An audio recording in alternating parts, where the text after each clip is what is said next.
you for joining us this evening. We have a fantastic panel. We are joined by a very special guest, Professor Robert Kerr.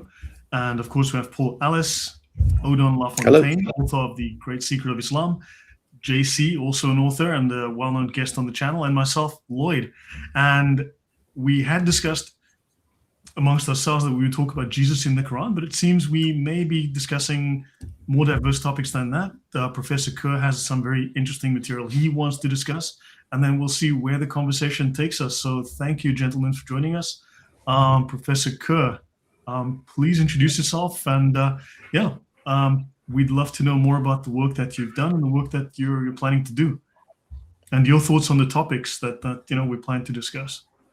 Well, okay, yes. So thank you for inviting me, and I hope I don't disappoint you or the viewers all too greatly. I shall do my utmost. But yes, I'm basically by academic training a Semiticist with Semitic languages. I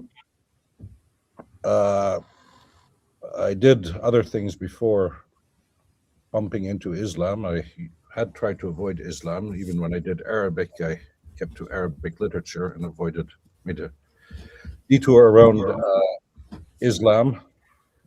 And then I eventually ran into I was interested in Roman border defenses in late antiquity, and I ran into the Limes Arabicus, the Roman border defense.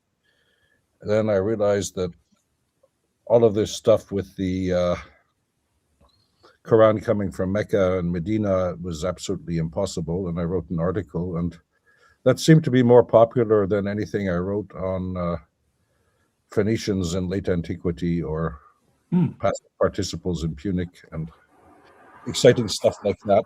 And one thing led to another, and now I am the director of INARA, which is at the University of Saarbrücken in Germany. And we lost Paul. There, Paul is back. And that's some of you might have heard of INARA. We're a research institute on the origins of Islam and the Quran.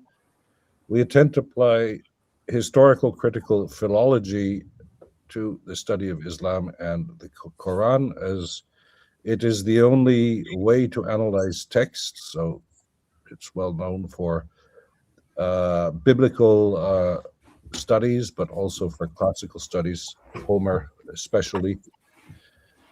And it's the only way to analyze texts. There's some people that object. They say you can only analyze Western texts this way, but nobody seems to mind when you apply this method to the Hebrew Bible, which is certainly not a Western text. So I've never heard a good reason why you shouldn't apply it to the Quran.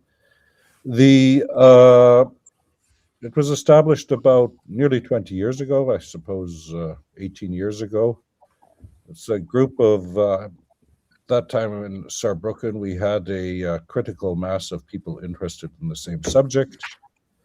And it was founded by my predecessor, Professor Ohlich, who was a historian of early Christianity. So he was a Catholic theologian, but he had difficulties, how should we say, with the divinity of Christ and with the Trinity. He had serious objections to both. And he started researching what he would have called the invention or the development of the Trinity, and then he bumped into Islam, and there were other people there working on the Sana manuscripts, and Luxembourg was still there then, and with his Syro-Aramaic approach, his book, which appeared nearly more than a quarter century ago. And what we then have seen is this has turned Quranic studies into something scientific. So we have this problem that nowadays we do Islamic studies, and they say, yeah, you can't, in French, you would say you can't essentialize Islam. I'm not sure what you say in English, but essentialiser, Odon, I don't know how you translate that, but you can't define Islam. I think that is to a certain extent, it may be justified, but I think that when you often hear about Orthodox Islam, well, Islam can't be an orthodoxy because it doesn't have a dogma. It's more an orthopraxy than an orthodoxy. Well, on this point, I mean, Muslims are expected to believe the Quran and not question it. So in some Yes. sense, they obviously want to impose their own paradigm on the rest of the world. But then Oh, of also, course, of course. Islam also defines itself. If you go into the two oldest Islamic dictionaries, like the Al-Qamus al-Nahit and Yes. the Lisan al-Arab, they define Islam, and it's a deen. And a deen has very specific criteria. And A effectively, deen, I think this is part of where you raise an excellent point.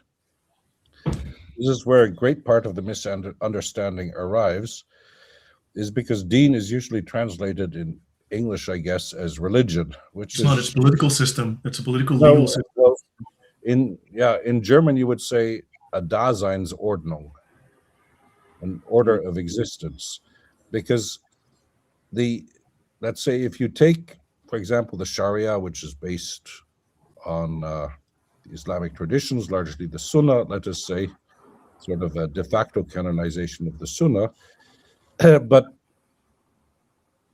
as the concretization of the will of Allah. So you see several interesting things here. So first of all, I would say Islam is a religion of doing. So it's the 5 pillars, and it's not a religion of believing. It's not a fides in the Christian sense. And this is the problem that too many people have. Even people who are not Christian, they look at other religions, especially Islam, through Christian glasses. And this leads to skewed results. So when you look, for example, as the Sharia as the concretization of Allah's will, you see several things. That first of all, if Adam was already a Muslim and this is universal, it applies universally.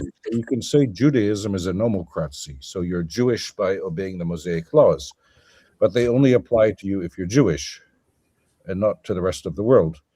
And Right. the Jews never had any plans to conquer the world, contrary to what some people might claim without any basis.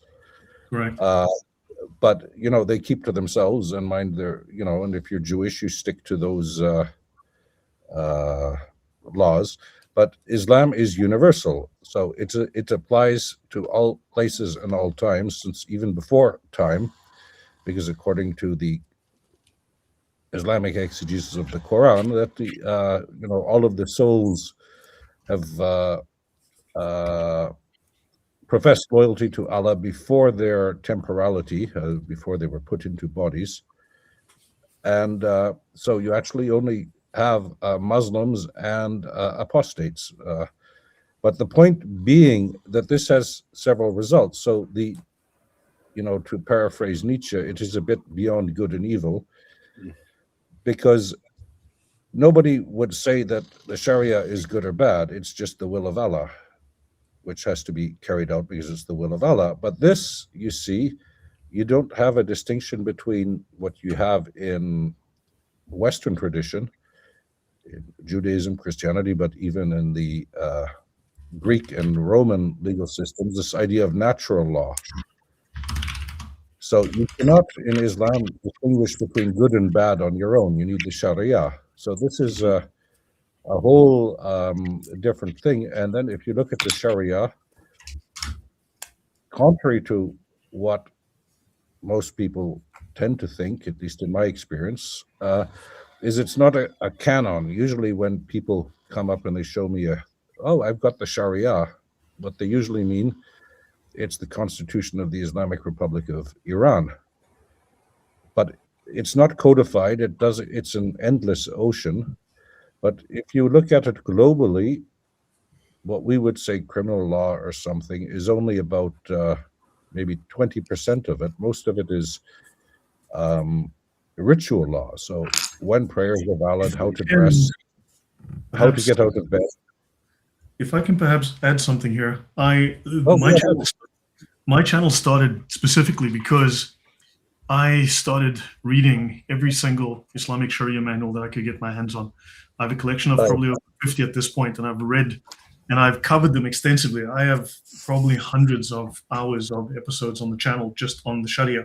Now, within Islam, you've got a corpus of law. This Sharia, it's a corpus of law which rivals Western law. And of course, they have courts, they have judges, they have qadis, and so on. And however, within Islam, you've got very specific rulings. For instance, if you look at, let's say there's a verse or two in the Quran that talks about chopping off of hands or whatever. Exactly, You go into one of the, let's say you go into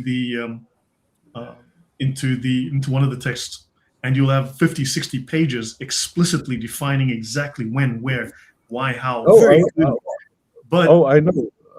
But within Islam, you also have various doctrines. Like you've got the doctrines of azimat and rukhsa, and this causes deep confusion because you've got those who are supposedly extremist and they're not. They're just following strictly. That's azimat. And then rukhsa are those who have been given dispensation. And in fact, they could literally circumvent, undermine, completely violate, contradict every ruling in Islam and still be a good Muslim because they are following the doctrines, because they are following additional doctrines like taysir and darura and other things, and practicing hiyal, which means they can deceive, they can do all sorts of things, which even though we would see this as deceit or, for instance, hypocrisy, no, they are being a good Muslim, they are doing this, and Allah still rewards them for doing this, even though it is eating pork or drinking wine or something for whatever reasons. So unfortunately, and then tomorrow they could flip and they could go to become azima again. So there's these doctrines which we don't understand, and there's this confusion about, well, extremists, non-extremists, which causes confusion, but it's just they're following the doctrines. Oh, I concur entirely. I was sorry. I was trying to avoid going into too much depth right away. But no, I generally concur. But the point I just wish to make without going into the details, yes, certainly it is a bit the unjustified means if it's, which is literally one of the laws in the Sharia. Yeah, one of the principles of the Sharia. Yes, indeed. And if it promotes Islam, certainly. But the other point is what one has to see. So we don't have a distinction between natural and positive law, which is also a huge distinction. It should be, which is fundamental, I believe. Mm-hmm. Yeah, in fact, since you mentioned here, if you look at the pillars of the Sharia, you've got al-maqasid al-qadr wa asal, whatever. The aims are more important than the means. That is literally one of the pillars. Yeah. And al-darurat tubikh al-masurat, however you pronounce that, necessities permit the forbidden, and this is within the writing of Shar'ani in the Mizan al-Kubra, and this is very much part and parcel of the Sharia, and which is frightening. I mean, yeah.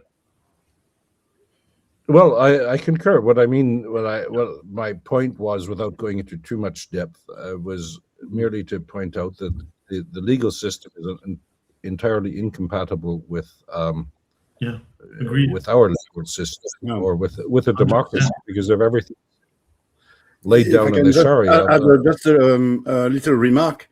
You're telling Robert how incompatible it is with our Western views. Our views are based on Christianity, and Christianity is the total opposite of the principle you just put forth, Lloyd.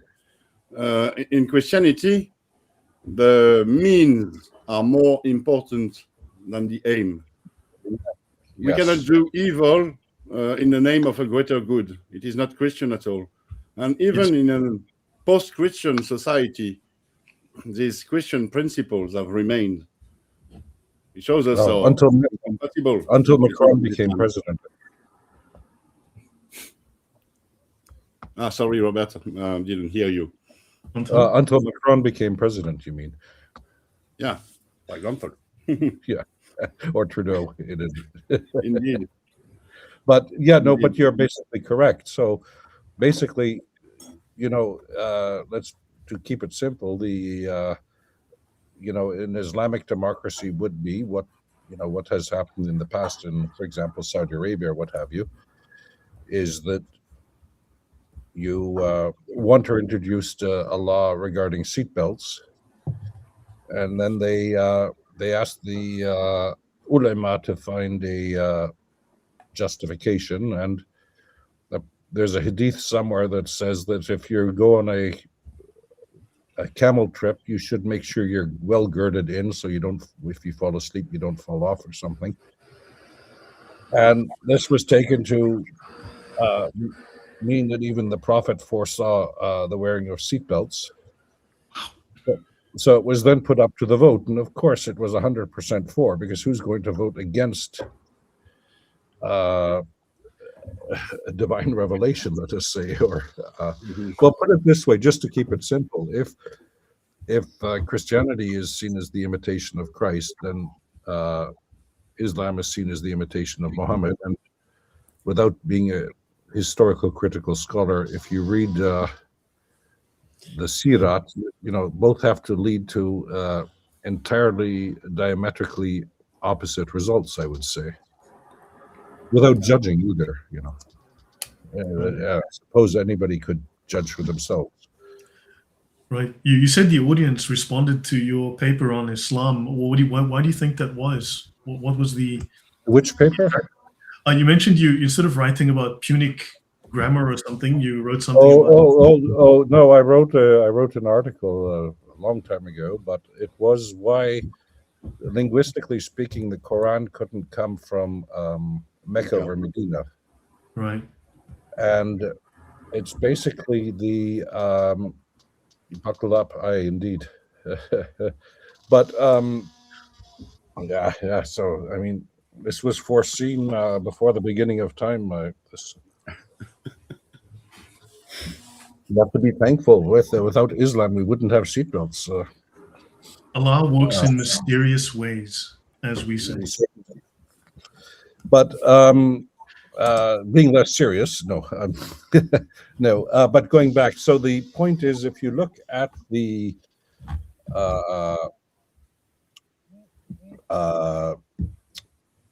language of the Quran, and also the contents of the Quran, because how often is something, whatever it means, how often is an entity designated as Muhammad mentioned in the Quran?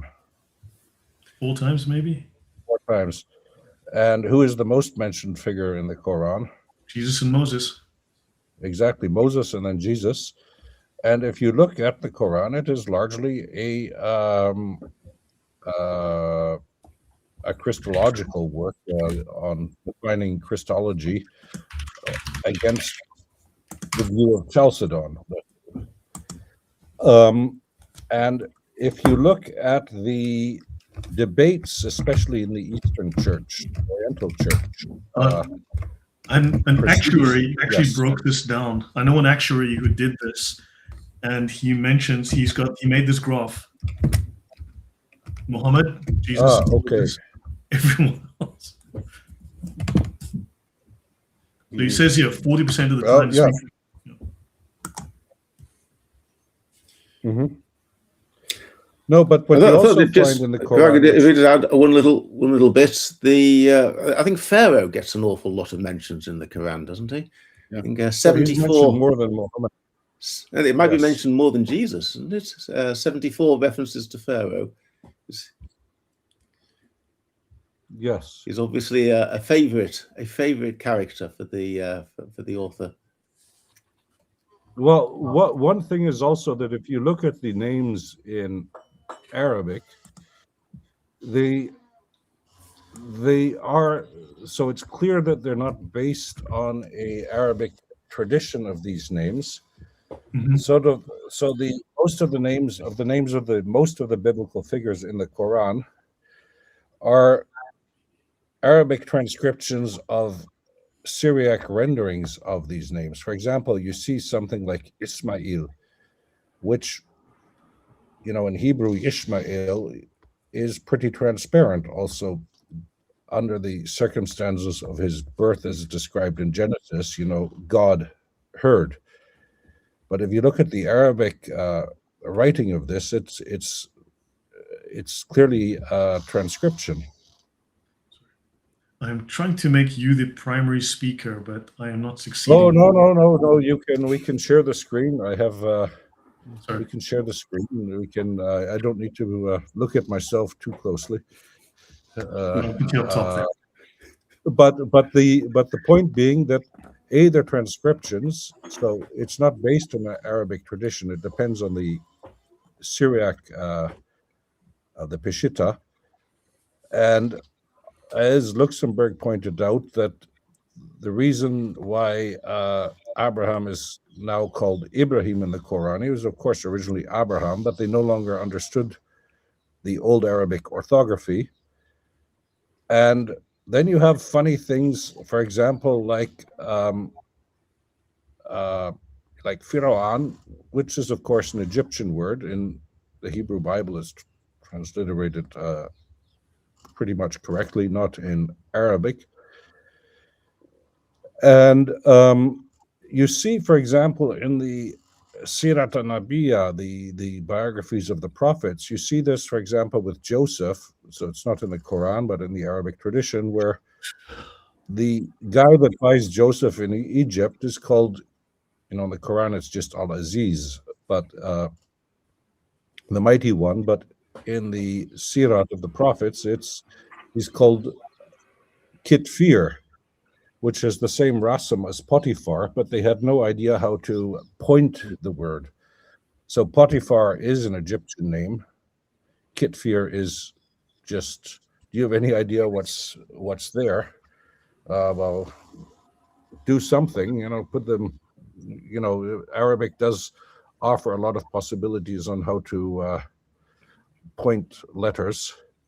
So it could be Potfir, it could be Potkir, or to take your pick. There's numerous possibilities. Then you have the large amount of that. All of the theological words in the Quran are from Aramaic. So this does say something, because if you look in European languages, Western European languages, the vocabulary of Christianity comes largely from Latin. That was the language of the missionaries. And in Slavic language, excepting Polish and some others, it's largely from Greek, which was the language of the missionaries. And you see this also in classical Ethiopic, is where the Christian vocabulary comes from Syriac. That was the language of the missionaries. And it's also in Arabic. So if you look at all of the words for the 5 pillars of Islam, they're all borrowed from Aramaic, just for an example. And so the question that I asked myself then, well, how do you, who in Mecca would have spoken Syriac, especially if you were an illiterate prophet? And then if you look at the script distribution, the fact that this Arabic is written in the letters, which is clearly derived from Aramaic, an Aramaic script. But if you look at the distribution of inscriptions, the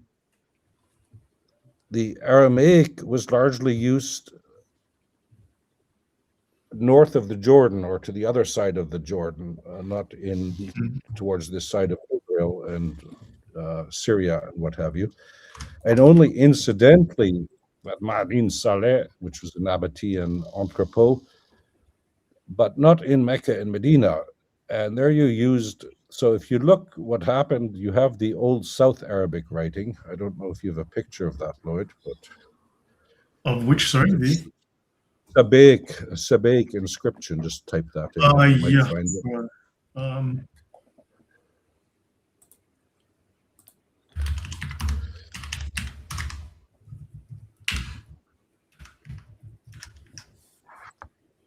Just anything you can find. I'm just finding it here. Just getting it up. And I think it's, here we go. For example, this is the earliest evidence, this article from 2022, the earliest evidence of Christianity in Arabia. And they mention, I believe this was this Sabaic script? Well,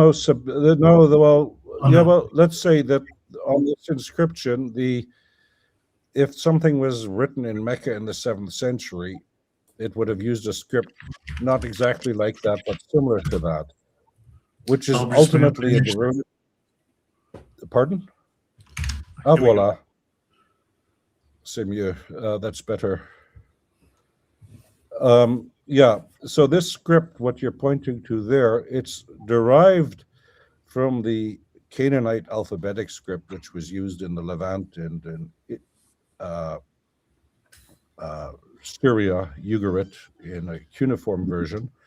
And at some time in the Bronze Age, towards the end of the Bronze Age, this split off, and like that, that's monumental Sabaic, which is also related to the Ethiopic script still in use in Eritrea and Ethiopia today.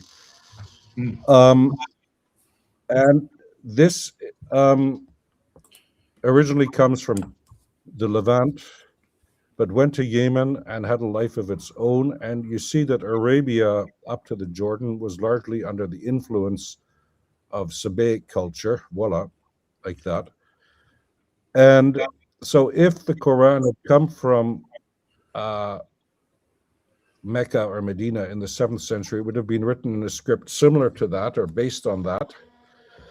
And the interesting thing is you wouldn't have needed diacritics because this script can render all of the phonemes of Arab with distinct letters. So if you look largely, the problem that one had by adapting an Aramaic script to Arabic, you see this with the Ain and the Rain.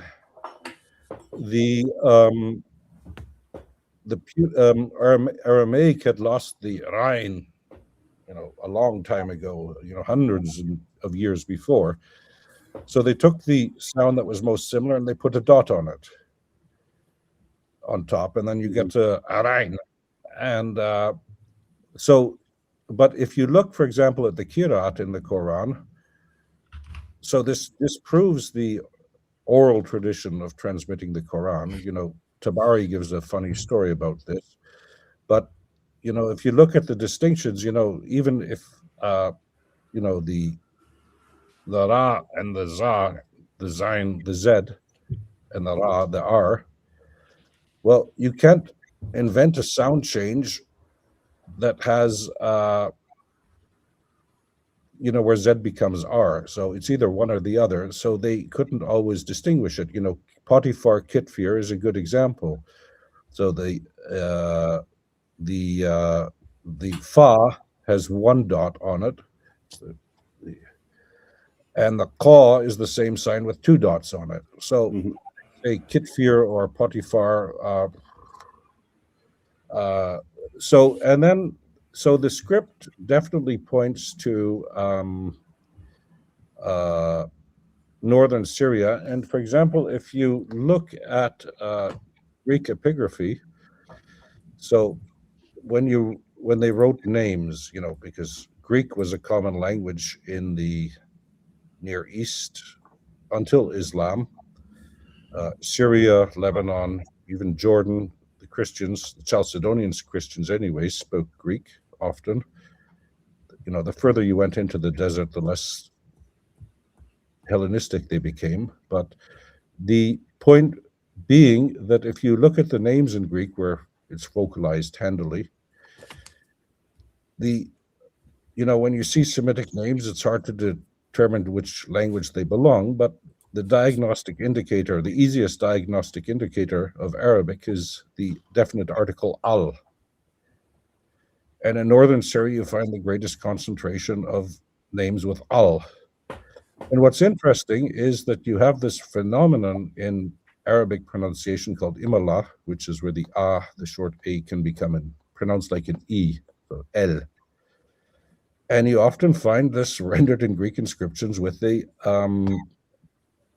with an eta, with an e, so el. But according to Islamic tradition, this imala was a feature of the dialect of Mecca, which is of course nonsense. Right. So my argument was basically that the script, the language, and the contents point to northeastern Syria, which was, if you look in classical antiquity, that was Arabia, later Arabia Petraea and the Roman provinces there. But Greater Palestine. Pardon? I think it was also like Greater Palestine, which they No, call it Syria. Palestine, this Palestine was only much later. Okay, with the That was Romans. after the Second Jewish Revolt. Lloyd, Syria, let me just jump in. Lloyd, I've sent you the link in the chat, in our private chat, for Robert's article. There is a map here that you can show our audience. Thank you, Odon. Here we go. Voila. I'll And drop the link in the chat as well. Yeah. There's the article there. It's the brief version of the article. So what you see in Arabia Petraea, but especially towards Aleppo in the north. So if you look, for example, at classical geographers like Strabo and from the Roman period, Strabon, Strabo, I think in English, and Pliny, the natural history, they all talk about Arabia being in the north. And when you look at Urfa, we've found Aramaic inscriptions that say Malkat de Arab or Sultan de Arab, so the king of Arabia, of the Arabs maybe. And from Dura Europos, we've got a Greek inscriptions that mentions the Arche Arabes, so the head of the Arabs. So that's all in the north. So when you look at the map, Arabia Deserta in Latin, it means empty Arabia, deserted Arabia, maybe in English, means there isn't anything there. And then this part, the map isn't too exact, but I didn't draw it. It was drawn, but what's Arabia Felix is Yemen, what is meant. Mm-hmm. And the point being there is, Yemen was much like in history, was like it is nowadays. It was never very Felix, but the point being, it's a translation mistake, because Yaman, it means right, to the right, which, so if you look, when we navigated before they discovered the North Star, you orientated, so you look to the east, ex oriente lux, where the sun rose. So then your right is to the south, and you also have this in Hebrew and what have you, that your right is the south, but right is always good, because, if something is sinister, well, sinistra in Latin, Italian is to the left, and right is good and left is bad. I mean, we don't need to get into a political discussion, but you get what I mean. Yeah. So that's a translation mistake of the Romans. What Yaman means is to the south, the southern Arabia. But the point here, what one has to remember, is that what is Yemen was an exceedingly cultured area. The long history also with Christianity, but the point was, Christianity didn't arrive through Arabia Deserta. It arrived by the sea route, either by the Red Sea on the left or through the Persian Gulf on the right. And this is, part of the problem with Yemen nowadays. It is the difference, certain tribes have become Shiite and others have become Sunni. And Shiism arrived through the Persian Gulf, and Sunniism arrived through the Red Sea. It didn't arrive through the land route, because also, this is a problem with the Islamic narrative, is that by the 7th century, the trade was largely by sea, because the Romans had figured out how the monsoon winds. Well, you had Paul, who was pursued, I believe, by the king of Petra because he spent time in Petra and he was preaching without a license, and they pursued him to kill him. And then, of course, but after Paul's conversion, the proof of this is that if you read in the book of Acts, after Paul's conversion, he goes into Arabia. Yeah, And then you have the also But, within but the, where he's going into, that was Arabia is near Damascus, because he goes into the desert. So 1 second, let me look it you up. have the Ethiopians as well, the Aksumites, who very early convert to Christianity. Yes, but that was through Egypt and by the sea route. All right. Okay. 1 second, let me just look it up here. Let me find the Bible. Are you familiar with this work by Jeffrey, by the way? Pardon? Are you familiar with this work by Arthur Jeffrey? This is foreign. This dates from 1938. It needs a slight update. I've done a little bit of work on this, but this is the foreign version. I've written a long article trying to update to some extent. Odon has it. No, Aramaisms in the Quran. Yeah. Aramaisms in the Quran. Yeah. So according to Jeffrey, there's something like 55 languages represented in the Quran, which is very unexpected. Of course, you've got Syriac, Aramaic, you've got Hebrew, Greek, Ethiopic, coupled with Amharic. So you have a significant, and of course, Pahlavi Persian. So you've got these languages. Yeah, so the point here is, I think one has to, with all due respect, sir, analyze what Jeffrey is saying a bit more correctly, because, for example, the Akkadian, so in the time of the Quran, there is no Akkadian spoken anymore. So if Akkadian, ultimately Akkadian words entered Arabic, they came through Aramaic. And the same applies to, go down on your list a little bit, please. Amharic. So Amharic didn't exist. And with Egyptian, you have Egyptian and you have Coptic. Well, Egyptian wasn't spoken in the 7th century, so if anything, and of course, Coptic is nothing else but Egyptian, just written with Greek letters. So you have to be a bit more careful with this. No, I just took what he said. I just took what he had in his book, and I just made this table out of it, this Excel sheet. So yeah, but what I mean is there are but the point is you have to distinguish between the origins of a word. Right. So, for example, if you take something just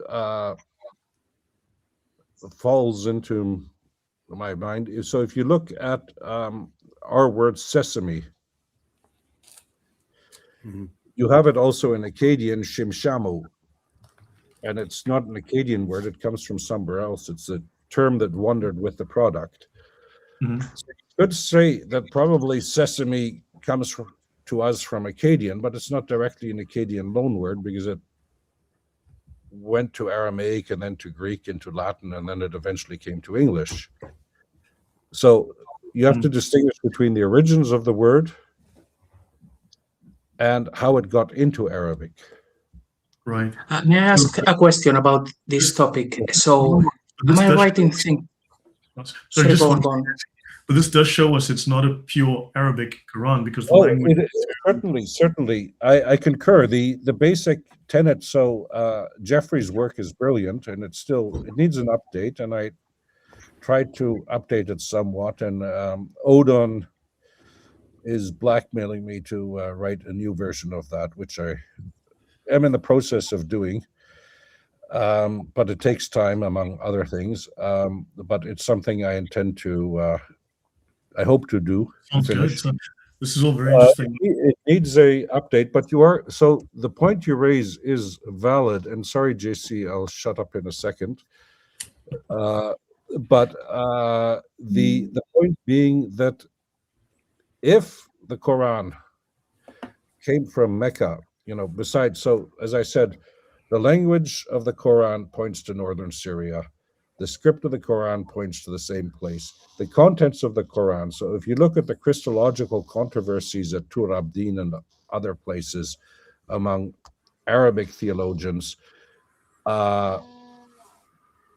they're all in northeastern Syria in the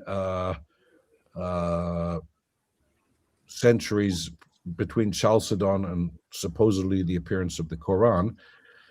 They're debating this, and there's just a point that has to be remembered. When you say Nabatean and Aramaic and all of these people, one must remember we're not talking about Aramaeans here as an ethnicity. This can be confusing. So Aramaeans, they did exist, and they were largely deported like the 10 tribes of Israel into Mesopotamia. And at a certain stage around the 8th century, 7th century BC, Aramaic became the administrative language of the Assyrian Empire because cuneiform was too difficult. And in the 7th century, you see this in the library of Assurbanipal. So he collects this huge library of cuneiform texts, Gilgamesh, and all of the famous myths and eposes, and they, but on the back, on the spine of the tablet, the title is written in Aramaic. And you see this in the 8th century, you know, when the Assyrians do a conquest. I think it's Salmanaser V is the first time it appears. There's a famous stela in the Louvre where, so usually, you know, the Assyrian soldiers pass by with all the heads they've cut off, you know, and they've, you know, and there's a scribe there telling up how many heads have been cut off because you're Assyrian and that's what you do. And by the time of Salmanaser V, if I remember correctly, you see 2 scribes there, and they're both seated differently, and one has a scroll, and he's clearly writing it in Aramaic. So you see that Aramaic becomes the administrative language of first the Assyrian, the Neo-Assyrian Empire, then the short-lived Neo-Babylonian Empire, and then in the Achaemenid, the first Persian Empire. And what one has to remember, like with the Achaemenids, this is the royal householder Achaemenids. It's not a huge movement of population. It's sort of under new management, let us say. The top changes. But they administer, and then after that with, sorry, yes. After that, then you get these Middle Aramaic dialects, and what one has to see in the Syro-Levant, you know, what's now Syria, Lebanon, Mesopotamia, Iraq, Jordan, what have you, the Aramaic was the written language. It's a bit like in Europe during the Middle Ages, everybody wrote in Latin, but nobody had Latin as a mother tongue. Hmm. It was largely the written language until the Reformation. And then, you know, people like Luther decided, well, you know, for some reason we shouldn't have Latin anymore, and we have to write the vulgar languages. But anyway, and now we're stuck where we are today. But the point being, the point being that Aramaic was basically the international language before Greek. It was a world language. We find Aramaic inscriptions in Georgia, in Afghanistan, and the famous, one of the first references to Buddhism from a King Ashoka in Afghanistan. He writes them in Indian language and in Aramaic and Greek. So his mother is probably Greek. But Aramaic he writes because it's the international language. And you see this, for example, with the Nestorians after they were condemned for heresy.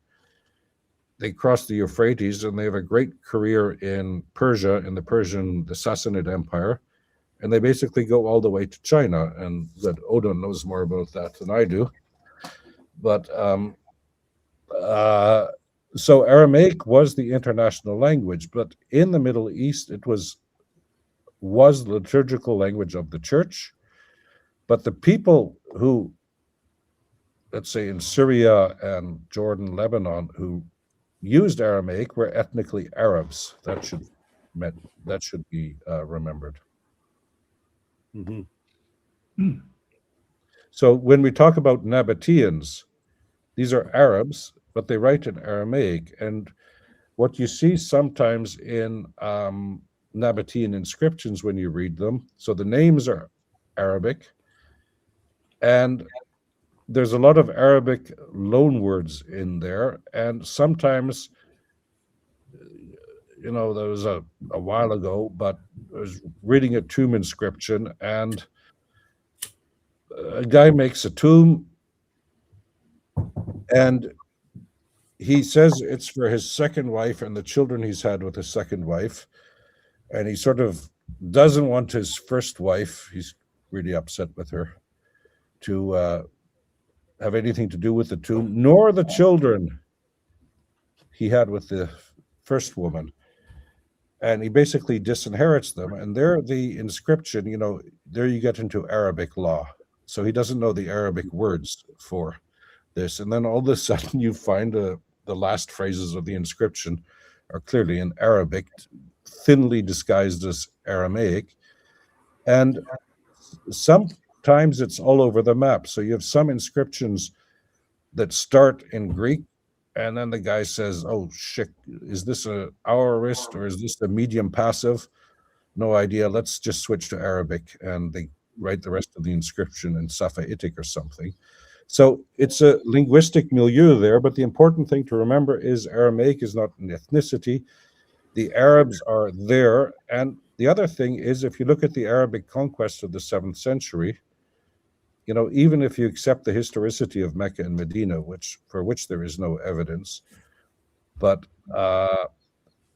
yeah, we can discuss Safa and Marwa and Bakka if you want. Yeah. Shall we give JC a chance to make his comment? Yeah, it was a question.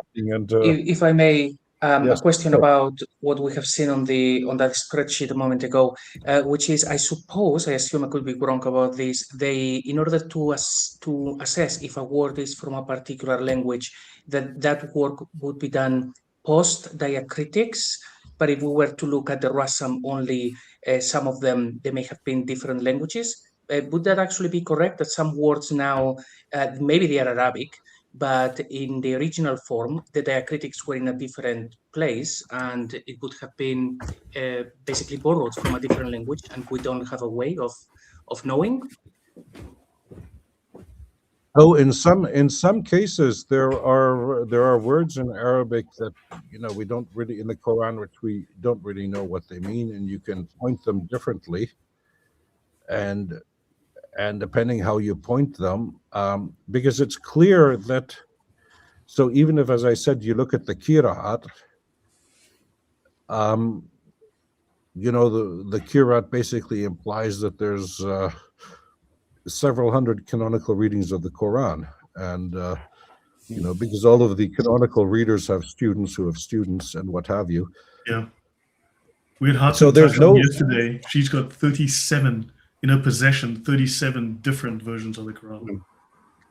yeah, so you shouldn't exaggerate too much, because, you know, if you look at a critical edition of the New Testament and the textual variants, you know, there are variants, but we're not speaking about differences, because I mean, anything written not from a printing press or photocopied will be different, but there are clear examples of he did this, she did this, this was done to them, they did this to other people, you know, which are clearly not the same thing. Oh, I concur. And you know, you have this, for example, in Surah Tawbah, Surah 9, where you know, without going into Arabic, but you have where those who die on the path of Allah, but you also have a Qira'at from Qatallah, where you just vocalize it differently. And then it says, those that exert themselves, Qutila, on the path of Allah. So do you need to die, or you just need to go out to fight? Yeah. So there are,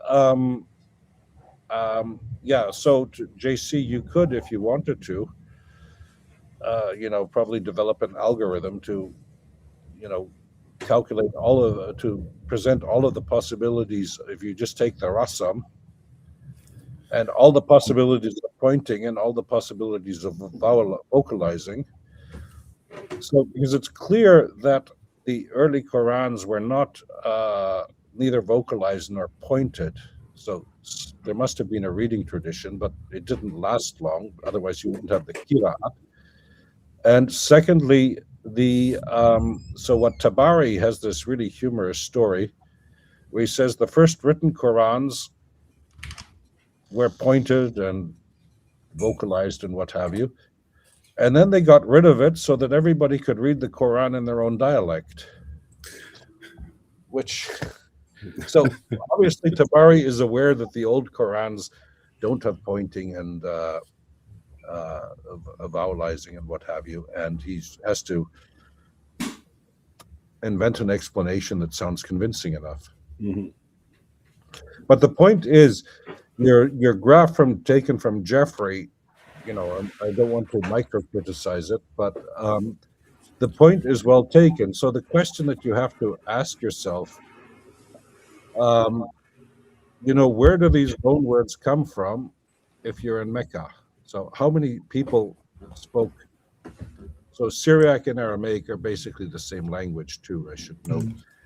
And everything that's Hebrew came to Arabic probably through Aramaic. The best example is, for example, the fasting in the 5 pillars, Psalm, because, if it was from Aramaic, it would have to be Taum. And what one has to remember is that the Peshitta was a Bible translation translated in Syriac, so a Christian dialect of Eastern Aramaic. But it was translated probably by a group of Jews that converted to Christianity, and they translated it directly from the Hebrew. And technical terms they didn't translate. So Hajj, the pilgrimage, is the best example. Because in Judaism, in Hebrew, these are for the pilgrimage festivals going to Jerusalem. So Passover and Sukkot and what's the other one? I forget. But, Something I'd love to speak about in the future. It's been a while since I wrote the notes, and I need to refresh myself. So I could speak in error, but somewhere in the 7th century, 6th-ish century, because I've spoken with Odon and the guys about this. Somewhere around Kufa, there were these schools where they were vowelizing the Arabic script, but at the same time, there was a whole process where the Hebrew was also being where the Masoretic text was being edited. So you had the vowelization and the pronunciation added to the Hebrew. It was a parallel project. I wouldn't say it was probably in Syria somewhere, in Damascus or Aleppo.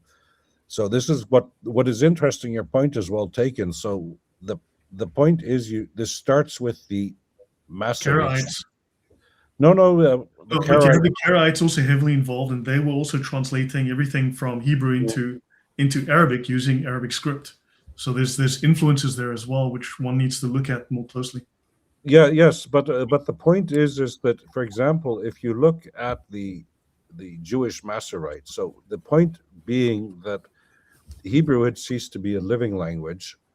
If you read the Mishnah already, you have this passage in the Mishnah where they're debating the meaning of the Hebrew word, because they're speaking Aramaic largely, and even though the Mishnah is written in Hebrew, but it's scientific language, Latin, and like Latin became. And then they're debating the meaning of a Hebrew word, and then they say, well, get your cleaning lady in. She's from Galilee. And that was in the 3rd century, the only place where they still spoke Hebrew, apparently. So the Masoretes were canonizing the liturgical pronunciation of Hebrew, and then the Syriac church also started doing the same thing with the Peshitta, and you have 2 different vocalization systems, the Eastern and the Western tradition in Syriac. But it's also the idea that the consonantal text can't be touched, but you can add vowels and diacritics underneath or on top of the letters or in the letters, like the dagesh in Hebrew. And you then see the Arabs at some stage, or the people with the Quran, let us say, jump on board at some stage.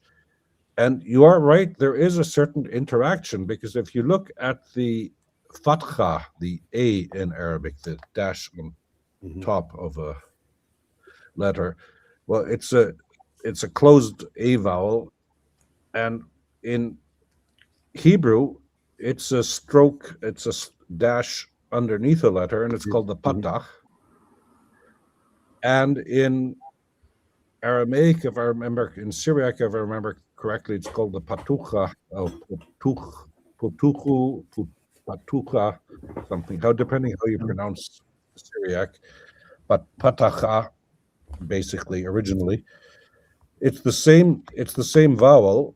So they basically it's called the same thing to designate the same thing. And there is a theory going back to the German Paulkala, Masoreten des Westens, the Masoretes of the West, and where he points out, so if you look at the transcription of Hebrew in, for example, St. Jerome and other places, you see that the gutturals and the laryngals were no longer pronounced in Hebrew. So if you look at St. Jerome and the Hexapla of Oregon, and all of a sudden in Masoretic Hebrew, you've got the chet and what have you is pronounced, but then you have the patach furtivum, which is an unaccented epenthetic vowel, and the idea of Paulkala was it's written not underneath the letter, but to a bit of the right of the letter. For example, spirit, ruach. So it's ruach. The accent is on the U, and it's just a short A, and the A is written to the right of the chet, not straight underneath it. And the idea is this is a reminder to pronounce the chet, because they were no longer used to doing that. And there, so you see the influence of Arabic. So yeah, you are right. They are all doing the same thing together. I think the and this was under the Abbasid control, but it's just that just one slide from a whole series I did, and I'm not as knowledgeable of the topic as you are, hence I rely on the slides and different papers. But there are many papers talking about the Mutazilite influence on the Karaites. And the Karaites, with their affinity, shall we say, with Islam. In fact, some people called them Islamic Jews, right? They were called Islamic Jews, and they emancipated themselves from the rabbinic tradition, and they interpreted the Bible using new methods influenced by Islam. But that tradition, that influence rather, didn't seem to go just in one direction.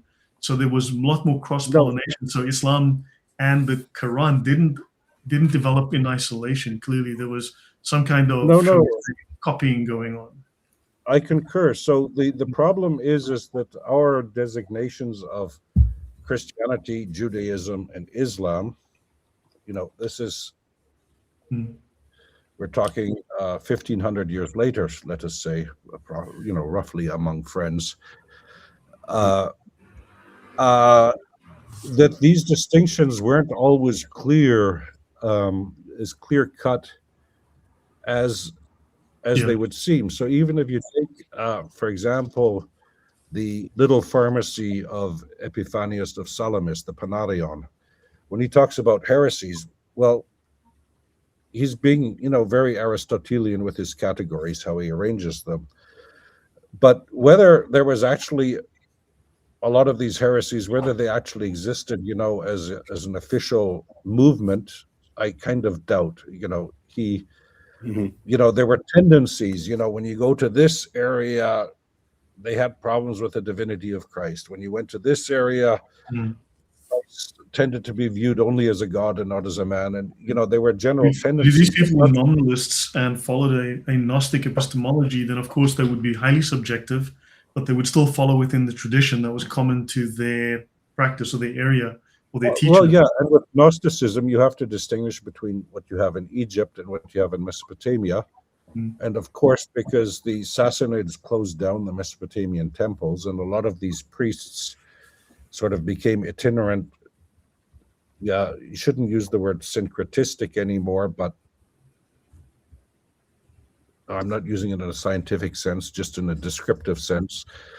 Yeah. Of multiple traditions. But what you see, for example, so if you take Sacha Gaon's Arabic translation of the Bible in the 9th or 10th century, so he translates the Hebrew Bible, the Jewish Bible, the Old Testament into Arabic, because of course most of the Jews speak Arabic. But for example, in the Joseph story, in his translation, is clearly influenced by Surat Yusuf in the Quran. And these guys are reading each other's works, So you have rabbinic Jews are reading Karaite and Christian commentaries on the books of the Old Testament, the Hebrew Bible, and Christians are reading them. So there is a lot of cross-pollination going on. So our clear-cut distinctions are a little bit anachronistic, I would say. But with the Karaites, you have this amusing story. So you all know about the Dead Sea Scrolls. Except maybe Odon, Yeah, no, Odon. I'm Odon. not sure about Odon. I'm not sure about that guy. But No, Odon he does knows say how we're a to- great team except for me, so I guess it's Well, never trust the French,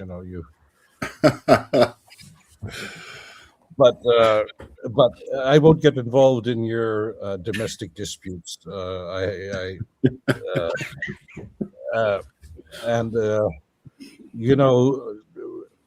Odin is one of the few rugby players that are bigger than me. So,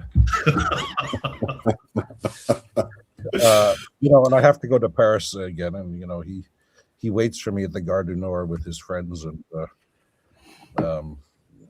but anyway, and the British Expeditionary Force doesn't come, so I have to be nice to Odin, but right. Weather beam. yeah, but anyway, so the story of the finding of that a sheep got lost in a cave and they threw a rock in and they heard something break. But there's a story from, I think it's the 6th century, where basically something similar happens, and they bring scrolls to the Patriarch of Jerusalem, and he's not, Hebrew scrolls, he's not particularly interested in them. So he passes them on to the Jews. And what is interesting, if you look at this famous Cairo Geniza, a discovery of the 19th century, the Geniza where you put text you use anymore. If you look at what was found there, certain texts in Sirah and Hebrew, the Damascus document, among other things. So we knew about them from the Cairo Geniza before the Qumran scrolls were discovered. And what is interesting, when you look at the versions that were found in the Cairo Geniza, so they were copied clearly by somebody who spoke Arabic, and one of the differences between Arabic and Hebrew, morphophonetically, is wa and ya. So Yald Wald is a son in Arabic, and Yalad in Hebrew. So the Hebrew avoids the wa at the beginning of words usually and becomes a ya. It's a well-established sound change in Semitic. But so he's a bit unsure, but he's also unsure because he's clearly copying from a Qumran document. Because you all know the part in the New Testament where Jesus says, if you change one iota of the scripture, of course, yot in Hebrew is the smallest letter, but except when you look at the Qumran Ductus of Hebrew, there it looks very much like a wa, a W. And so this guy, he's Arabic, his Hebrew isn't that great, but but he's clearly more in biblical Hebrew than in post-biblical Hebrew. And he's copying this, and he can't always distinguish between, for example, between the wa and the ya. So, and this was found in the Karaite synagogue in Cairo. So there's one theory that part of the Karaite the origins of the Karaites could have been due to a find of some Qumran text in the 5th or 6th century.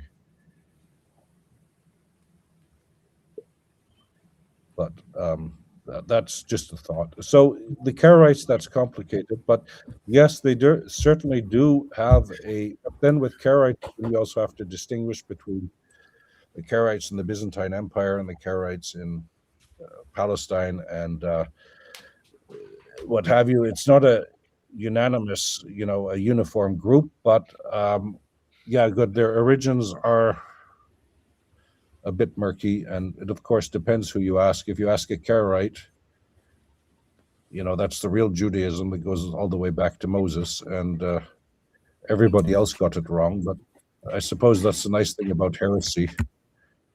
You're always right, and everybody else is a heretic. May I ask on the topic of still this cross-pollination between different cultures? I mean, we see things in the Quran, such as it tells one of the stories of Moses, I think it's in Surah 28, that it says when his 2 terms had elapsed, then he's on his way back with his wives, which is actually not his story, it's the story of Jacob. So with that cross-pollination of cultures, they would have known that the book was basically just stories and told quite poorly. Do you know how the transition would have gone from one text that is just a collection of stories into, okay, this is now divine and it's telling the real stories as they happened? Do you have any thoughts as to how they went from A to B? Well, of course there is. Well, what I'm saying is that by the 9th or 10th century, so for Christians and Jews probably earlier, Origenus was condemned for being too Jewish in his exegesis. But the point is that with the origins of the Quran, we don't know a lot. It's an unknown mystery. Your point is well raised. So, for example, that if you take in Surah 18, the famous Dhu al-Qarnayn, the 2-horned one, which is usually seen as Alexander the Great. But if you look at Moses, one second, Saint Peter in chains. Let's see. Yeah, if you look there, Lloyd, Moses, Saint Peter in chains. If I could trouble you to look that up. Moses, Saint Peter in chains. Yeah, it's the church, San Pietro in Vincoli. Yeah, I'm bringing this up. Got it. It's by Michelangelo, a famous sculpture. Wow. And if you put that up,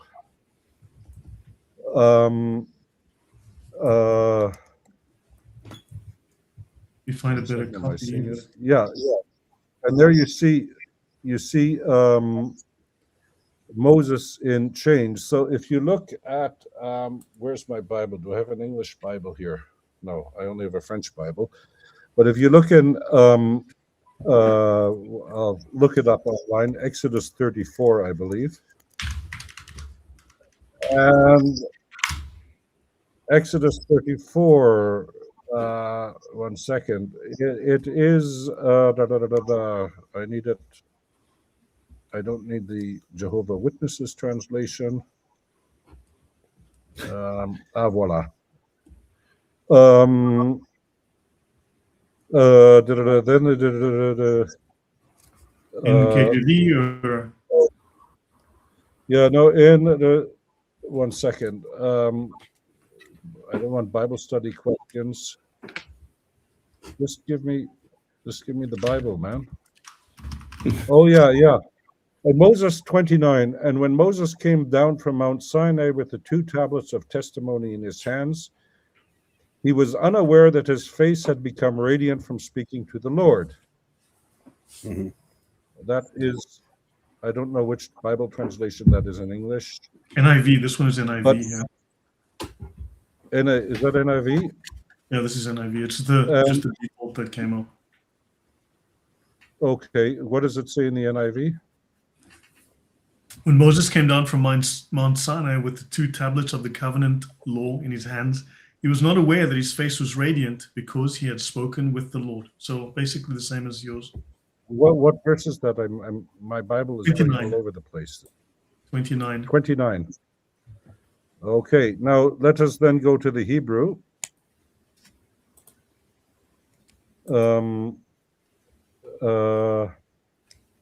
With 2 tablets of the covenant in his hands. Now, well, Do one we second. have Orthodox Jewish Bible? Is this going to be the Hebrew? No, I have no idea. Yeah, that's fine. It's Vayehi. No, but this is English. We don't find a Hebrew. No, if you go to Sepharia, you'll find it. Or Bible Hub. Sure. Come on, Sepharia.org. What the heck? Come on. My typing is terrible. Let me just fix this. Sepharia.org. And I want to go to Tanakh, top left. No, top left of the thing here. Just do it here. Okay, Tanakh, yeah, fine. And then Exodus on the right, and then 34. Again, okay. 29. Good. And then it says in Hebrew, Vayehi beredet Moshe mehar Sinai ushne luchot ha'edut beyad Moshe. He's got the tablets of stone. Birdeto min hahar u'Moshe lo yada ki karan or panav bidavro ito. So he didn't, what it says there literally, he didn't know he had horns on his head. Oh, wow. And if you then go to Exodus 34:29 in the Vulgate, the Latin.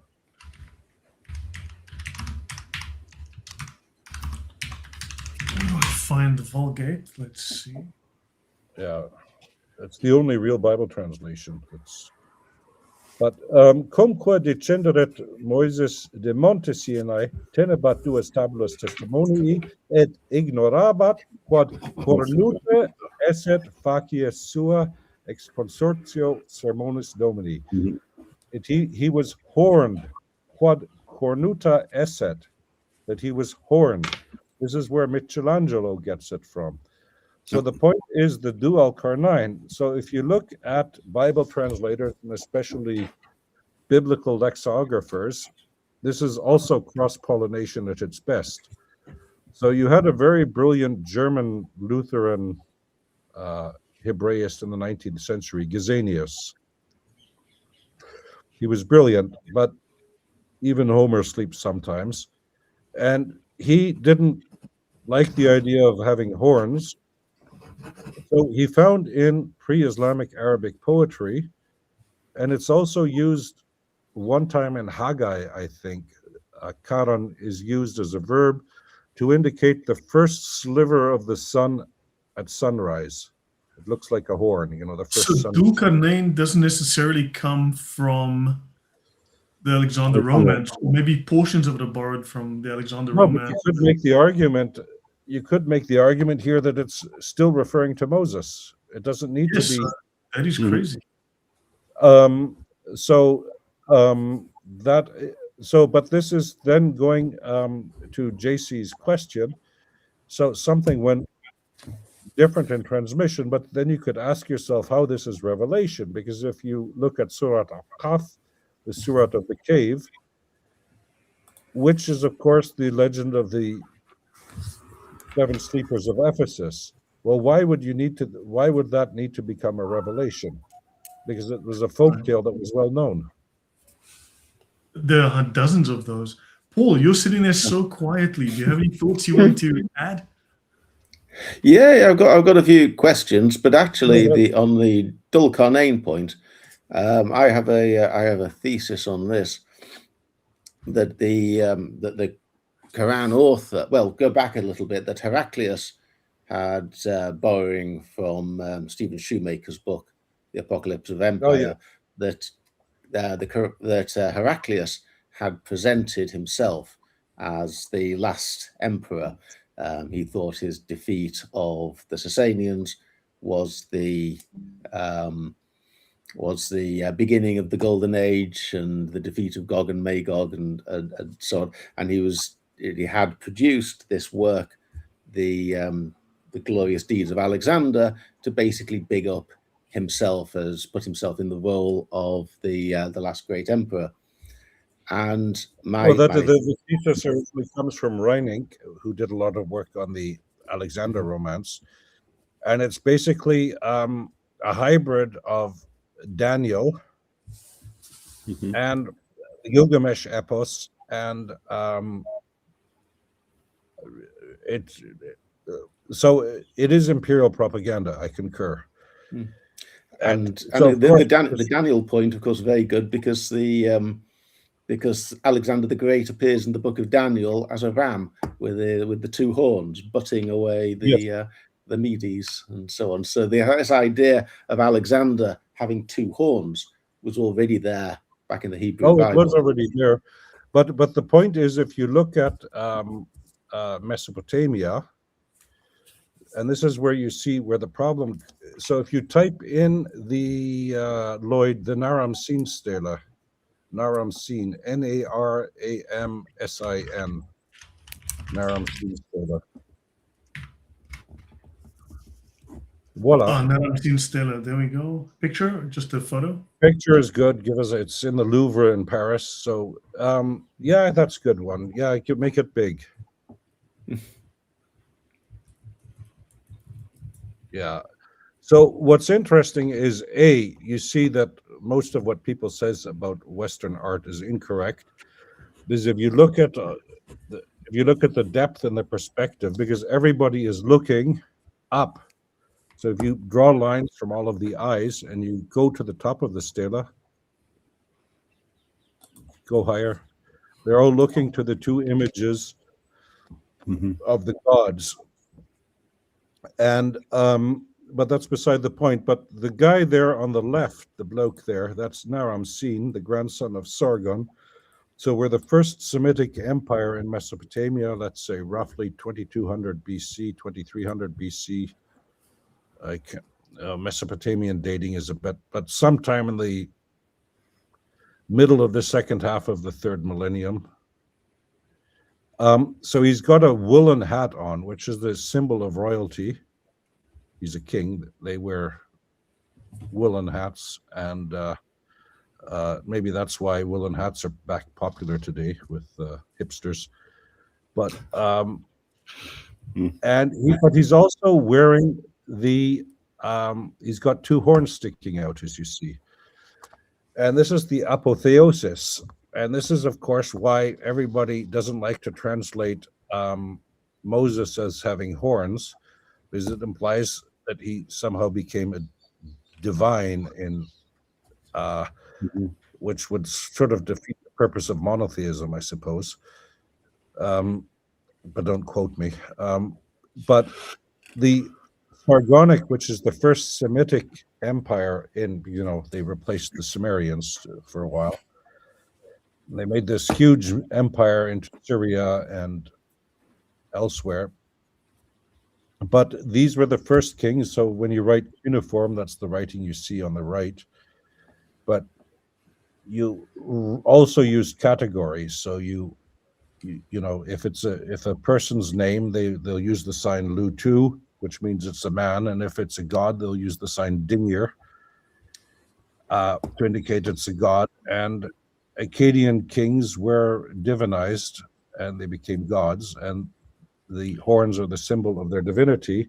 And this is, of course, what Alexander was hot on. But this goes back again. You can go to the Yemenites, you can go to the Sabaeans. They have similar iconography, the idea of the horns. Of course, but where did the Yemenites get it from? So if you look at recent, from the Babylonians, came from that from part of the the world. Sumerians. Yeah. Because one thing is, so if you look at the recent archaeology of Oman and the Emirates, they've been finding a lot of Mesopotamian temples from the third millennium. And of course, this makes perfect sense because Mesopotamia is good for farming and for sheep. Yeah. But they don't have any stone, which they need to import. And they don't have any metal, which they need to import. And they don't have any wood. So one of the first episodes, so before the Gilgamesh epic became an epic, it were in the Sumerian tradition, it was short stories. And then a Babylonian scribe much later turned it into a 12-tablet epic. But the first thing is that he goes up north to get cedar. He goes conquering with his buddy to get cedar trees because they need it. So of course in Yemen and in the Emirates, sort of on the rim of Arabia there in the south, and we know in the third millennium, already at the beginning of the third millennium, Sumeria was trading with the Indus civilization in India. The Harappans, Mohenjo-Daro, the Harappan civilization. So what I mean, it's all connected. Let's just keep it that way. Even the religion of Yemen. If I could just scroll back and complete my thought on this. So Heraclius is using the story of Alexander for imperial propaganda, the people who imprisoned Gog and Magog, who in this version of the Sasanians, and by his defeating the Sasanians, that makes him the last great emperor. Muhammad, who by the way, also I think sees himself somewhat as an Alexander kind of figure because of Safa and Marwa, and the word Safa particularly has this association through Josephus with the surrender of Jerusalem to Alexander by his high priest, which is pretty much what Muhammad probably wanted to happen in his case. But the Muhammad wants, or the Quranic author wants to tap in the story of Dhul Qarnayn. He wants to tap in to this imperial propaganda that is out there, but he doesn't want to name Alexander because Alexander is a pagan and is not a biblical character, and he doesn't really like this. So he tells the story, but he implies that it's Moses. He uses this ambiguous phrase, the two-horned one, which fits Alexander, but it's quite clever. Also conjures up the idea that it might be Moses because Moses is depicted in art and so on with two horns. But of course, but in Christian tradition in late antiquity, that Alexander was sort of made retroactively a Christian kind of. So because the empire of Alexander was considered the ideal state. Yeah, I'm not sure that the Quran. No, I'm not talking about the Quran, but might have bought into that. They might. The guy was quite old school, I think, in some ways. No, but the point, the important point, I suppose, to maintain here, you are correct with the Alexander legend, and this is inspired by the Quran. But then this poses. Oh no, the Quran was inspired by the Alexander legend. Sorry, I would have to formulate more clearly. My apologies. The point I just want to try to make: if the Quran came from Mecca and Medina, who would have understood this analogy? So the point is, the Quran is a product of the periphery of Hellenistic Syria, the Roman. It's clearly a product of the Roman Empire, and this is what you see with all of the Christian descriptions of Islam, from the 9th, 10th century onwards. They all call it a heresy. They don't see it as a new religion. But this poses another problem for Mecca and Medina, because if Islam originated there, why would it be seen as a heresy? Because you can only have heresy inside the Roman Empire. Look at the Nestorians. After the Council of Nicaea, they quit Dodge, they crossed the Euphrates, and they have this great career spanning centuries all the way to China. And there's nobody to bother them, because you only have orthodoxy inside the Roman Empire, imperial orthodoxy. So it would not have been, if it had been in Mecca and Medina, it would have just been I think, as our friend Gallet would say, a post-Christian spin-off, and have gone its own way. and how would it have gained traction? So it's clearly a product of Syria, which had been part of the Alexander's empire and part of the Roman Empire. It was thoroughly Hellenized. And this is what we see. And of course, one of the side effects of imperial disintegration is you start writing vernaculars. So one of the side effects of empire is you gain your own identity. So if you look at all of this post-colonial nonsense that we now have, that we have these countries where they see themselves as Canadians, let us say, but it doesn't really have all that much of a history, or Ghanaians or Nigerians. These were multiple kingdoms at some stage, but they'd been administrative districts which become countries. With Lloyd, South Africa might be a case in point, where you had a Zulu kingdom, you had two Boer republics, you had a British part, you had people that belonged to nothing, and a lot of people that moved in and out at various stages. But now you've got this idea that we're South African, which is a product of the, for better or worse, of the British. I would say for the better, but anyway, that's my personal opinion. But yeah, we're a product of a territory, I guess, but then there's so many divisions, or shall we say distinctions for now, within the country as well. But the point here being that that this area was thoroughly Hellenized, and if you see the contents of the Quran and the biblical allusions, as I said, the seven sleepers and all of the other stories that have crept in, it's clearly a product of a literate people.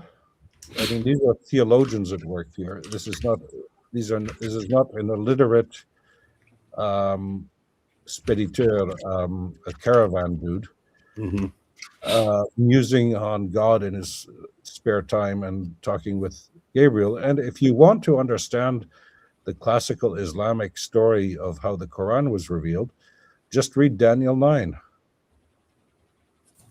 where Daniel talks with Gabriel, and you find all of the essential components there. And also you find there that in most of the Bible translations, it's that for thou art greatly beloved. If you look in the Hebrew, it's Ish Kamudot. So basically saying, because you are a Muhammad. So the root Hamada, Muhammad, where Muhammad is derived from, is clearly Hebrew in origin. It's not an Arabic term. That's a very interesting point about Daniel 9. I wasn't aware of. There's a heresy called... You knew about it, Lloyd. Maybe I did. I can't remember everything, but have you heard of the Altricites or the Alkasites or the Halkasite?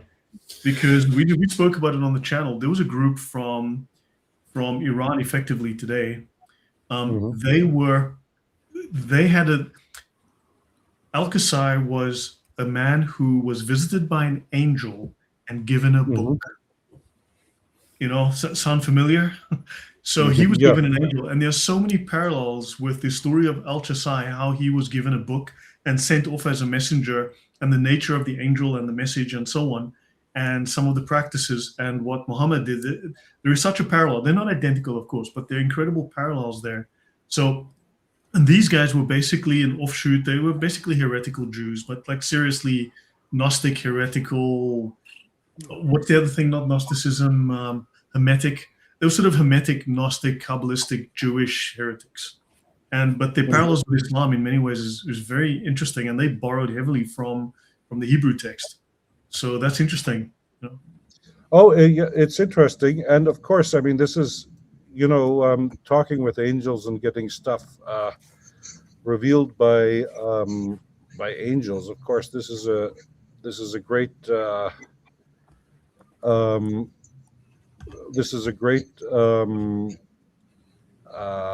way to give yourself authority, or to give yourself credibility. For example, if you put up Haggai 2:6-7 briefly.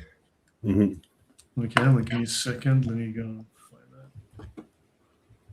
First of all, with the English translation.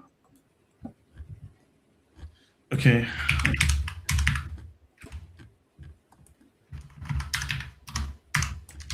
Yeah. Oh, sorry. What the heck? Haggai 2:6. Here we go. Yeah, okay, that's good. Okay, then go to the next verse. I Here we was go. okay, 2:6 to 7. This is what the Lord Almighty says: in a little while I will once more shake the heavens and the earth and sea. I will shake the nations, and what is desired by all nations will come, and I will fill this house with glory, says the Almighty. So this is usually taken by most modern interpreters to mean that the Temple of Ezra wasn't quite as magnificent as the Temple of Solomon, but one day it'll be pretty cool. So if you then go to the Hebrew, I need to there. go to No, Safari again. Okay, yeah. I use Bible Hub.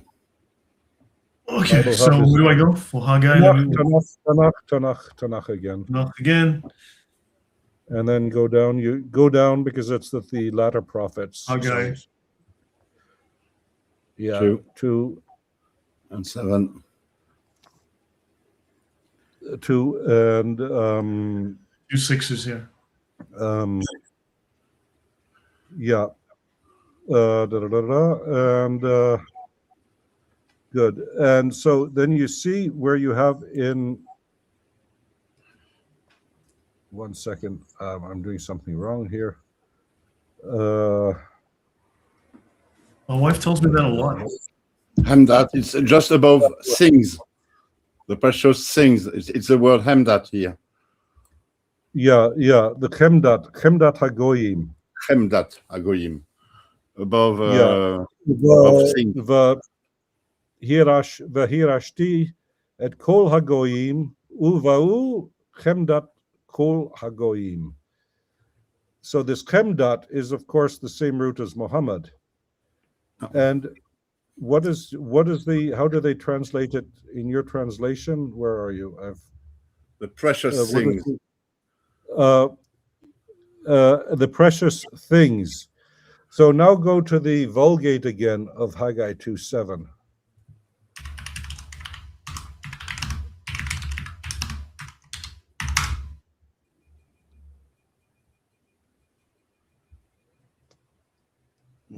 Jeez, my typing is terrible. Okay, yeah, that's good. 2:7. Quae hec dici Dominus exertuum ad hoc unum modicum est, et ergo commovebo celum et terram et. Oh wait, it's 8 here. Et movebo omnes gentes et veniet desideratus cunctis gentibus. Gentibus. Of course. So if you look at Latin, you have in English desideratum. That's a desired thing. Yeah. In Latin, a desideratus is a desired male person. A desiderata would somebody who, I don't want to upset the transgender listeners, but Odon has warned me to be inclusive. But so the point here is the understanding of Saint Jerome, which is based on Jewish exegesis, because you also find this in the Talmud. If where Rabbi Akiva sees Bar Kokhba as the Messiah, and he uses this passage to prove it. So here we see the root of we see the same root as Muhammad, which is in Hebrew, and we have the Chemdat Kol Hagoyim. So it's the desired one, not the desired thing of all the nations. And as I said, Daniel 9, this works also with Daniel 9, this works pretty good. But here we already have something, the precursor to Muhammad already in the Tanakh, in the Christian Old Testament. So this has strong echoes of what Muslims like to do. The whole term "altogether lovely," like Zakir Naik used to want to do, which is supposedly Muhammad. So that's the idea of Song of Songs 5:16. He's altogether lovely. This is my beloved. Yeah, but the point is, I wrote a long article on that. Odon also has it. It's not an article. It's a whole novel. It's a whole novel. I wrote a biography of Muhammad before Muhammad. Yeah, it's a whole novel. Yeah. You can get it from Odon. He'll pass it on. So the problem is with what one has to do, and this is where Muslims go wrong, is that one has to look at things in context. So philology is the art of context and understanding things in their proper context. And what one has to ask oneself is, so first of all, why is the Songs of Songs in the Hebrew Bible? You know, modern exegetes say, yeah, you know, people like to have fun and a little bit of romance, you know, it lightens heavy prophecy about sin and the end of the world, so you can have a bit of fun on the side. But romantic love poems somehow included in the Tanakh. But you see, there is, of course, this idea that the rabbis supposedly had a council of Yavne sometime in the 2nd century, where they decided on the canon of the Jewish Bible, the Hebrew Bible, our Old Testament, which is total nonsense. It's Yeah. what I think they that theory is fallen into disrepute anyway. Yeah, but what they discussed there was the status of the Song of Songs, and as Gershom Scholem has pointed out long ago, the idea was after the Christians decided that Jesus was the Messiah prophesied by the Old Testament, and let's say proto-rabbinic Judaism tended to be lesser and lesser messianic, they didn't really need it. But if you look at the exegesis of the Song of Songs, for example, if you look at get Song of Songs 8 on Sepharia, if you would. Song of Songs 8. Yeah, 1 second. I have to look it up here in my book. I mean, we've done an analysis of the Masoretic, and it's clear that they removed or altered various verses to remove mentions of the divinity of Christ. I'm not going to go down that path right now. That's a bit out of our scope here for today. But yeah, sure, it's a complicated subject. But if you let me just find it. Song of Songs. Give me a second. So you go to Song of Songs, and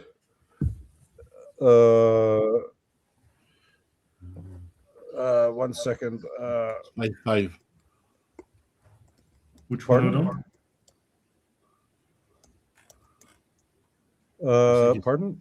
5. 5 or 5-6, something like this. Okay, let's bring it up.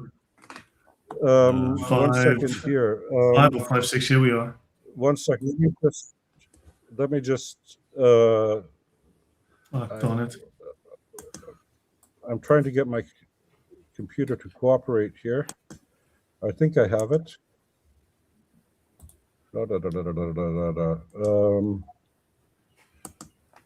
Okay. Argument. 1 second. Yeah. So if you go to Song of Songs, chapter 7, verse 4 in the Hebrew, okay, or whatever it is here, 7:4. Yep. Okay. Good. Everybody can read it. I don't know whether YouTube will censor us for being dirty old men. So if you then click on 4. Yeah, no, but okay, we'll let Odon read it. He's a Frenchman. He's into that type of stuff. He's got a reputation to lose. No, but click on 4, if you would, sir. 4. No, 4. Your breasts are like 2 fawns, twins of a gazelle. Yeah, no, on the number 4. Okay, there. Good, On the you're number- good. And then go on the right, down below Targum. So 1 second. What we have here is Shnei Shadei Kishnei Ofarim Toomi Sevilla, I think. Yeah, like twins of a gazelle. So click on All Targum or Aramaic Targum Song of Songs. Your 2 redeemers are destined to redeem you. Messiah, the son of David, Messiah, the son of Ephraim, are like Moses and Aaron, sons of Jochebed, who resembles 2 fawns, twins of a roe. So to oversimplify things, Song of Songs was included in the Jewish canon because it was messianic, and when Judaism stopped being messianic, they didn't need it anymore. And because the Christians had their Messiah, and if you look at Christian exegesis, so one of the earliest commentaries we have of the Hebrew Bible in the Christian tradition is Origen's tradition, Origen's commentary of the Song of Songs, or what's left of it. And there he's clearly using Jewish exegesis, but this is this whole idea of Christ as the groom and the church as the bride of Christ. And this is the tradition we see here. So if you click open below, I'm trying to read it. Terrain Farikecha. Should I zoom? Pardon? Zoom in? But anyway, you see at the end, Mashiach bar David u Mashiach bar Ephraim. They're talking about the 2 messiahs there. And what's interesting is you've got the Farikaich, which is, of course, we know this from the Surat al-Furqan. So Faraka in Aramaic means to save. So if you go to, well, I'll get there in a second, but what I'm saying here is here we have the Messiah in the Jewish tradition as well. And but so the point is, if you look at Christian exegesis of the Song of the Songs, especially Song of Songs chapter 5, it's very messianic. It's very messianic. The exegesis is very messianic. And this is what Islam, or what these Muslim apologists fail to do. They fail to read the Targums. And there is a Jewish mystical work. What's it called? The Shiur Akuma or something like that. The Shur Kama. Yes, the Shur Kama. Yes, which is a messianic exegesis of Song of Songs 5. So if you were a Muslim apologist, you would first of all have to explain why Muhammad is just a prophet and not a Messiah, if this is going to work. So if Song of Songs 5:16 is a reference to Muhammad, okay, you have to then explain why it's a plural in Song of Songs 5:16. So if you just go to Song of Songs 5:16. Let me go. Song of Songs. Give me one moment. And in Hebrew grammar, it's called the plural of intensification or something. Yeah, Mal has covered that in the past. Muhammadin. It's a plural, yeah. Here we go. Yeah, so 5:16. Yeah. Hiko mamtakim ukulo mahmadim ze dodi veze re'i benot Yerushalayim. So what she's basically saying, hey, this dude is totally cute, but he's all mine. So girls scoot. the point here is it's the plural of intensifications, but if you're going to be an Islamic apologist, you would then have to explain if this is a reference to Muhammad, well, it's a reference to Muhammad's actually then. And that would be, I suppose, an insurmountable difficulty. Yeah, because of the plural. The plural, yeah, it's Mahmadim. And then you would also have to explain how you get from Mahmad to Muhammad. Yeah. But it's clear that Mahmad was the original form of Muhammad, and it was Arabicized, because this is what we find in early in Coptic and the earliest Coptic references and Greek reference. But also, if you look at Latin, the Latin transcriptions, which are pretty early, Mahometos, that's where you get Mahomet in French from. How do you go from Muhammad to Mahometos? From Mahmad through Vulgar Latin, you can get there, post-classical Latin. But then you also have to ask yourself, in Turkish, you've got Muhammad, but in Ottoman, the traditional form is Mehmet. Yeah. There's no Also- way with Turkish phonology you can go from Muhammad and end up with Mehmet. Besides the words, you speak of the shirkama, which is the measurements of the body, which Yeah. is sort of the measurements that the Jews, Rabbinic Jews, were trying to apply to the size of God, which made him 96 miles tall and so on. When he But goes the exact same idea was present with the Al-Chasai, who spoke of an angel whose head scraped the universe, scraped the sky, and whose feet straddled the entire horizon. And then, of course, when you see where Aisha speaks in the Hadith of how Muhammad saw Gabriel in his true form, then Gabriel is of the same dimensions. He's massive. He touches, his head touches the sky, exactly like the Jews had it. Yeah. And then the Al-Chasai had it, and then Muhammad has it. So that's, an interesting parallel there. Well, of course, borrowing. what I mean is that these hadiths, if somebody should start doing source critical analysis of hadiths, because this is a great example. But then we run into the same problem. How would anybody know about this work in Mecca or Medina in Hebrew and in Hebrew? Yeah. So, like how many, what did they do? Did the Jews, so the Jews of the Hijaz, they only exist in the Islamic tradition, of course. So I'm not convinced they're historical. So, But- what do you make of Waraka bin Nawfal, Ibn Nawfal in Mecca? A Jew who converted to Nazarenism, who knew about the Hebrew scriptures, and Yeah, but Aramaic scriptures, and yeah, but translated them. the story is of course later, and it's of course the famous topos, because this is you get somebody from another religion to confirm that your guy is the real guy. Yeah, but the name of the guy, Ibn Nawfal. Nawfal, I think it means a folio or a page, a Yes, leaf in a book. Yeah, It's, yeah.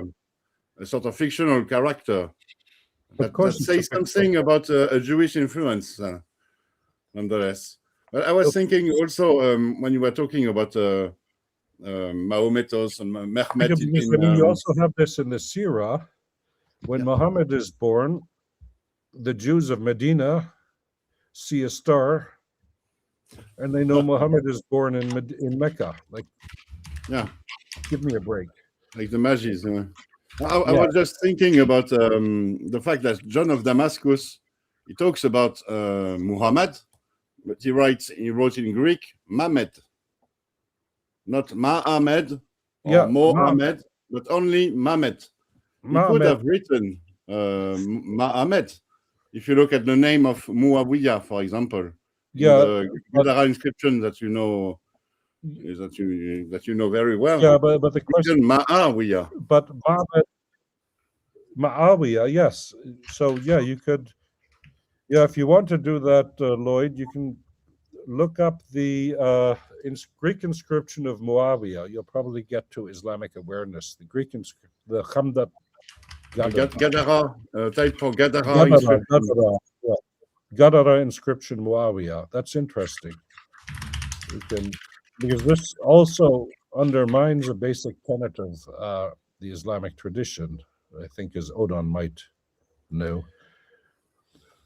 Gadara inscription Muawiyah. So here it is. And Yeah, this Voila. one. Yeah, very good. So that's good. That works fine. Just call it up. Give it to as big as it gets. Especially the first I line. can find a better copy. Okay, so first of all, what does the inscription start with? A cross. The A cross. Christian So cross. that's a Christian cross. And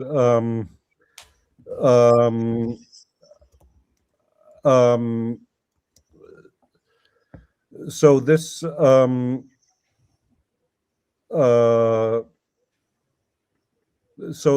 that should tell us something about the last time I looked, but who am I to say anything?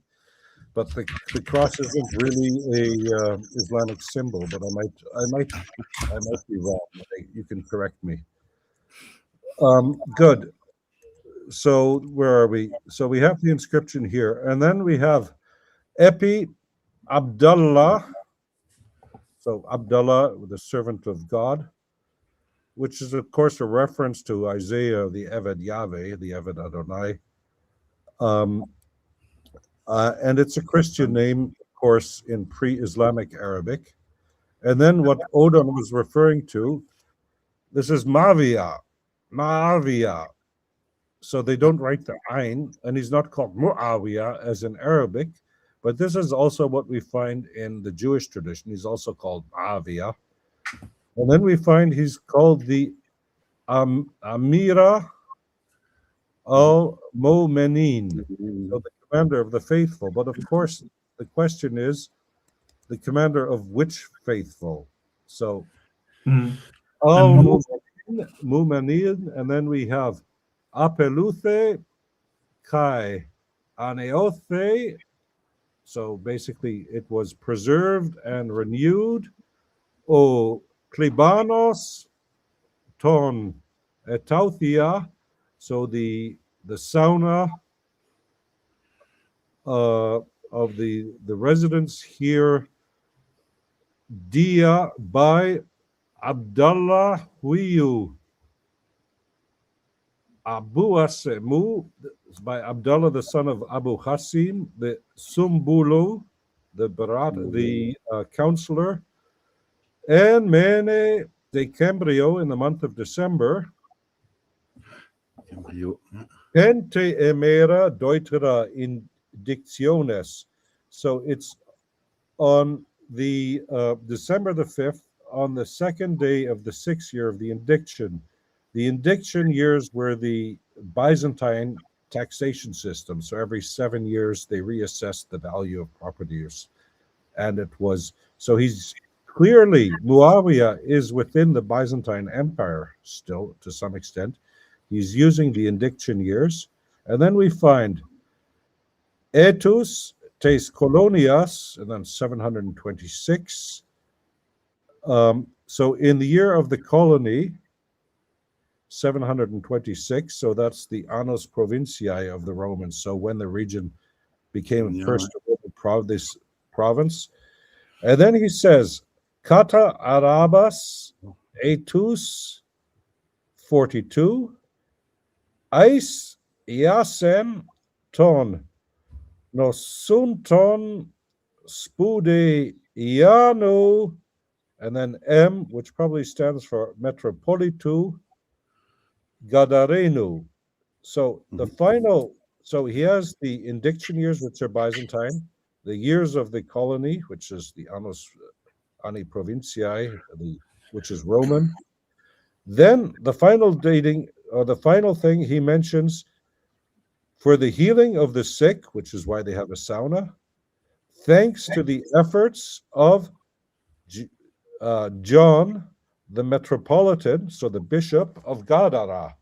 Sounds all very Islamic, but the thing here that interests us the most is at the third line from the bottom to the right. Yeah. There we've got Kata Arabas. So the inscription comes from 644. he dates it. This is, of course, the Hijri dating, but he calls it according to the Arabs. Why?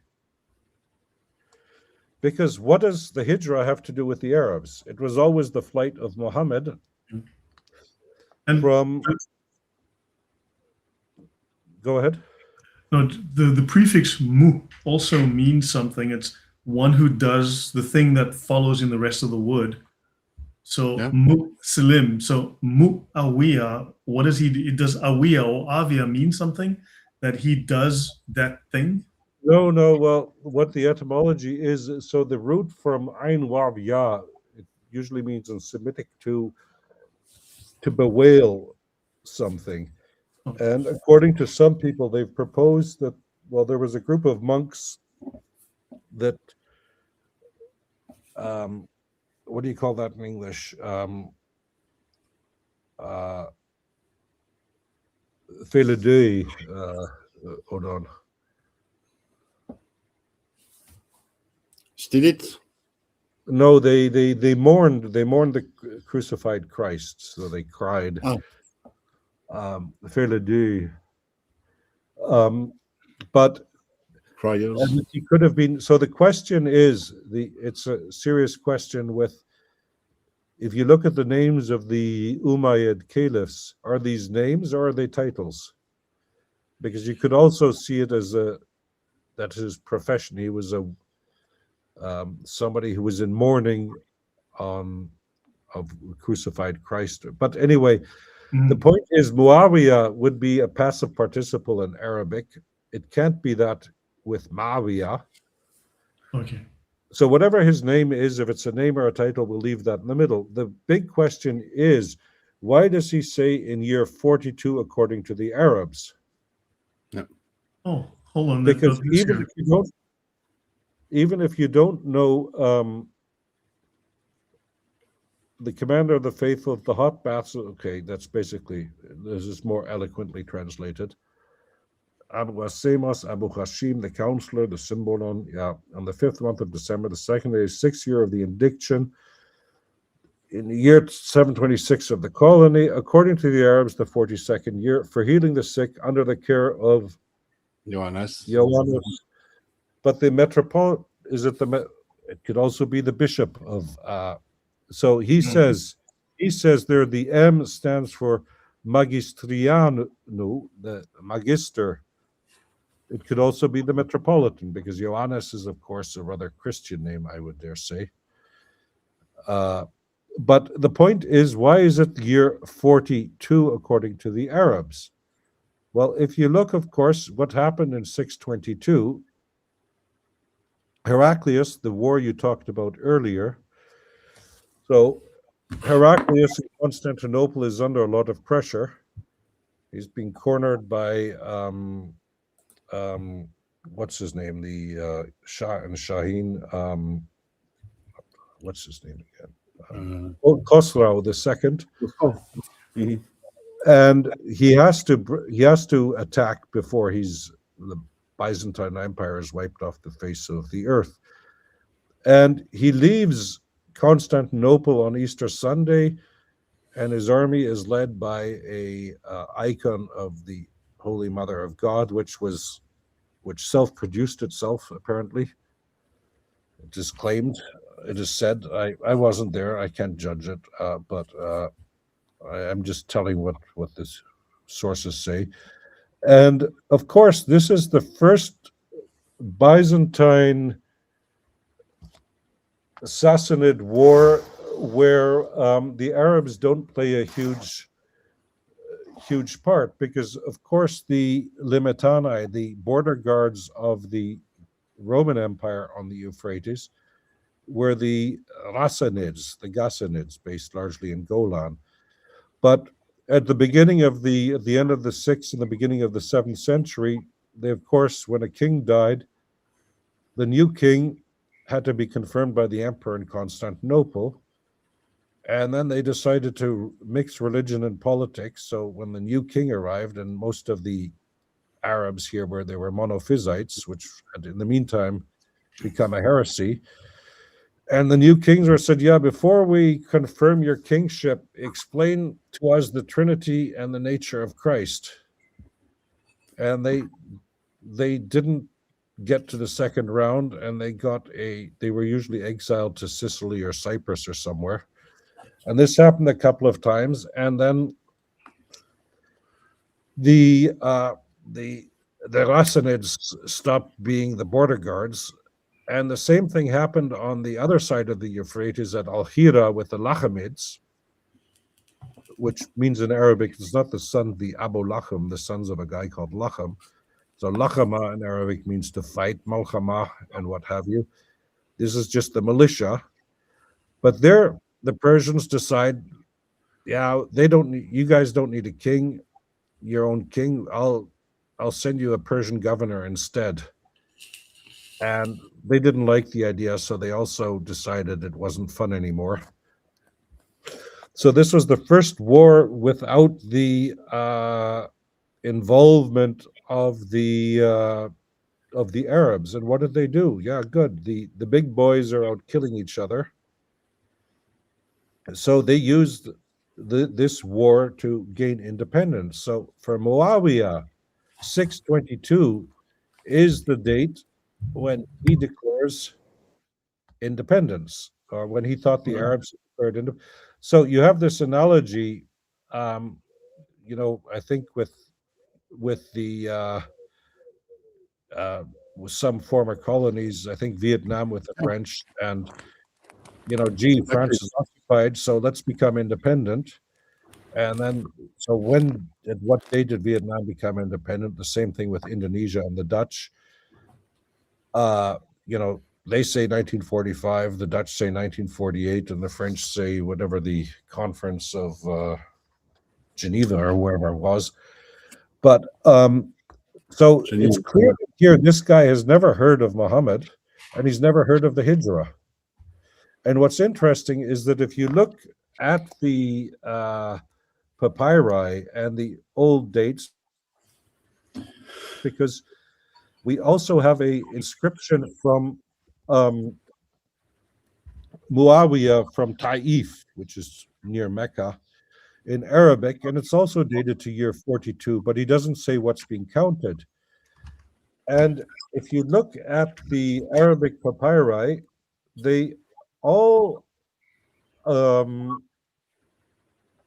they say Dhul Qadda, so the year of the judge, Dhul Hijjah, Dhul Hijrah al-Arab.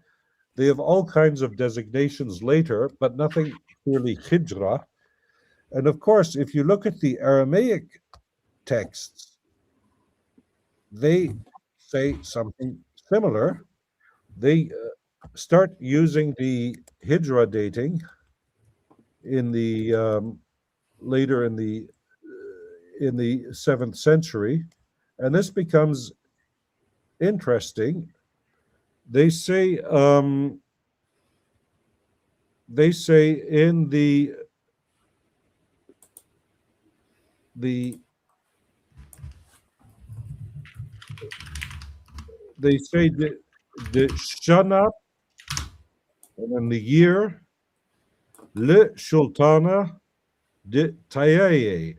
So in the year of the Arabs, which is the equivalent, Tayaye is an Aramaic word to describe the Arabs, but we also have some Syriac texts like John ben Penkaye on a colophon of a New Testament where he says, in the year 939 of the Greeks, which is year 36, Le Sultana de Mahagraye, the year of the, what you find in Greek, the Mahagire, what they mean is the Hagarites.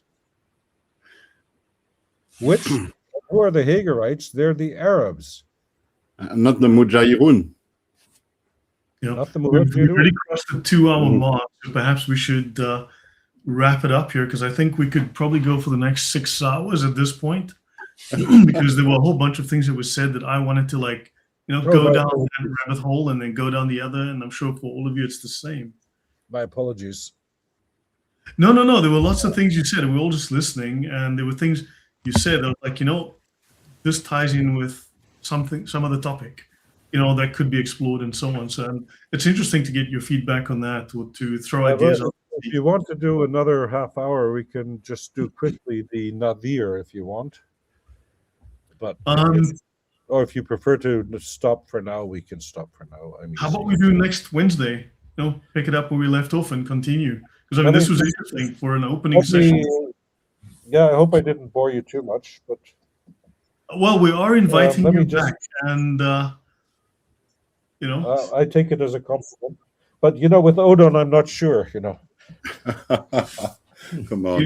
Odon has joined us. You know what? I was very nervous, like reaching out to Odon, and I always thought he's gonna shout at me a little bit, and it turns out, he's like a big teddy bear, and actually we've done a whole bunch of shows together, so it's all good.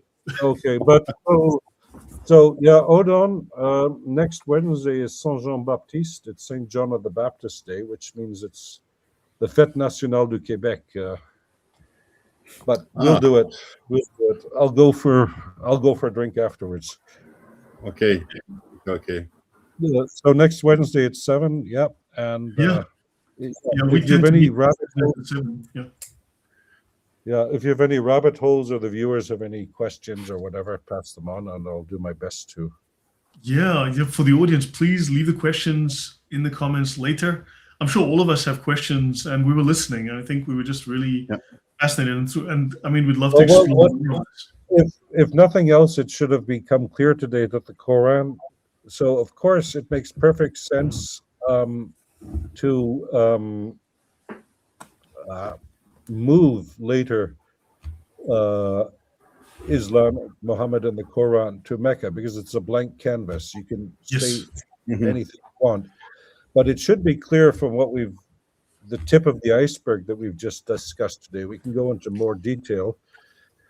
Is that the Quran cannot have come from splendid isolation. There is just too much intertextuality with, as we saw with Mesopotamia, and going back all the way to the beginning of written history, basically, that you can't get this in Mecca and Medina. So wherever the Quran comes from, it's in the, let's say, in the classical sense of the term, the civilized world, from the Greco-Roman Mesopotamian intersection. And because otherwise, none of this would have made sense. If you write a book, somebody has to understand it. Yeah. Right. Something we've done here is present ideas, write presentations, present research, and we all discuss them. And I think we all have something to contribute, and we all are converging.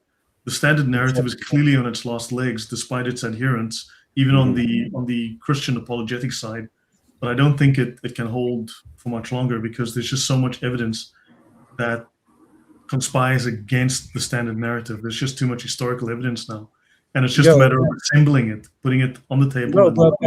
So you have a problem. Like if you look at the Sirat in Arabic, not the translation, because the translations are always highly selective. But if you take out the intertextuality with the Bible, you're left with about, a third of the text. So with both testaments. And so, for example, you have this famous where Muhammad conquers Mecca at the Battle of the Trench. But if you go back to Justinian the Great and his famous general Belisarius, he fights the Battle of Dara, where he defeats the Persians by making a trench. And this we find in Procopius, the Wars of Justinian. So Procopius is the famous biographer, hagiographer of Justinian the Great.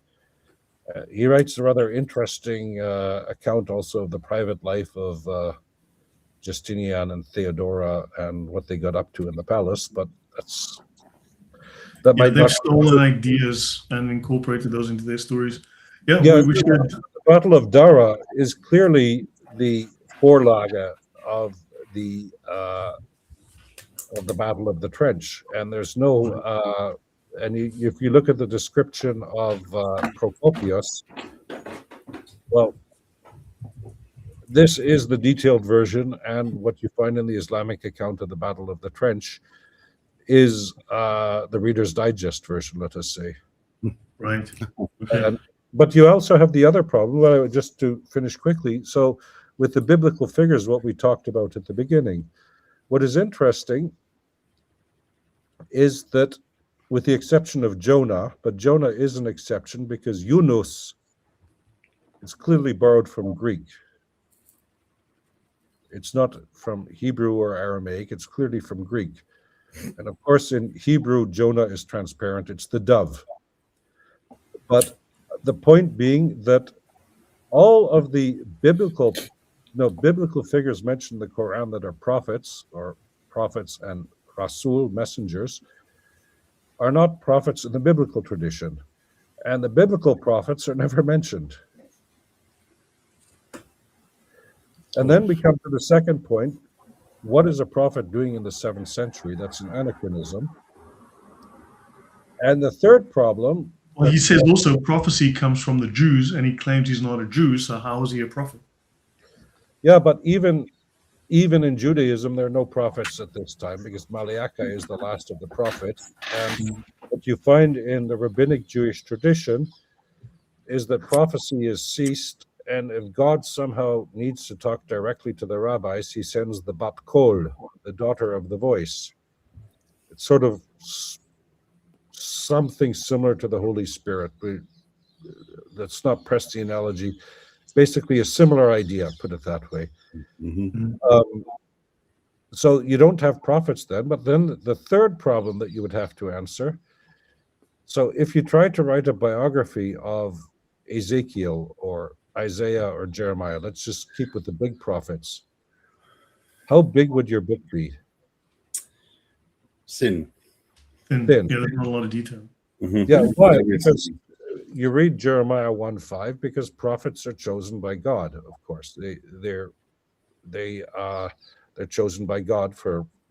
They don't need a biography because they're messengers. So you've got two contradicting ideas here with Muhammad. So if he's a prophet, why does he need a biography? Good. First of all, what's a prophet doing in the 7th century? And second of all, why does he need a biography? Because the revelation should be the confirmation that he's a prophet. Yeah, well, if you read the seerah of the multiples that exist, he effectively becomes Jesus. Oh, he does. They give him an entire backstory, but the things will be a whole night discussing all of this. So maybe we should. But you see this especially in the Shiite tradition, and you know where Fatima is then. No, that's even in a Sunni, an old Sunni source. I can't remember where Fatima is called the mother of her father, which is of course a reference to the Theotokos. Yeah. No, it becomes blatant. I've got examples I can show. It's blatant. He becomes Jesus. I mean, they put him in John 1:1. In the beginning was Muhammad, and the earth was made by Muhammad, for Muhammad, with Muhammad, and the universe is from the fabric of Muhammad. And it's like, what the heck am I reading? Well, I know a student, and she wrote her doctoral thesis on these posters that you have in used to have in Afghanistan and still have in Pakistan. She wrote a 3-volume thesis, and these are very interesting. So her husband collected these things, and what's interesting is you see that in Pakistan and previously in Afghanistan, they took American and English Sunday school posters and basically adapted the imagery to Muhammad. And what's interesting, because if you see in the Byzantine imagery, Jesus is always like this, 3 and referring to the Trinity. And of course, they changed the imagery so it's Tawheed. Right. So this is still what you're saying. It's still going on today, Lloyd. Yeah, it's an evolving tradition. I think, yeah, there's so much we could explore here. I think there's like probably weeks worth of discussion.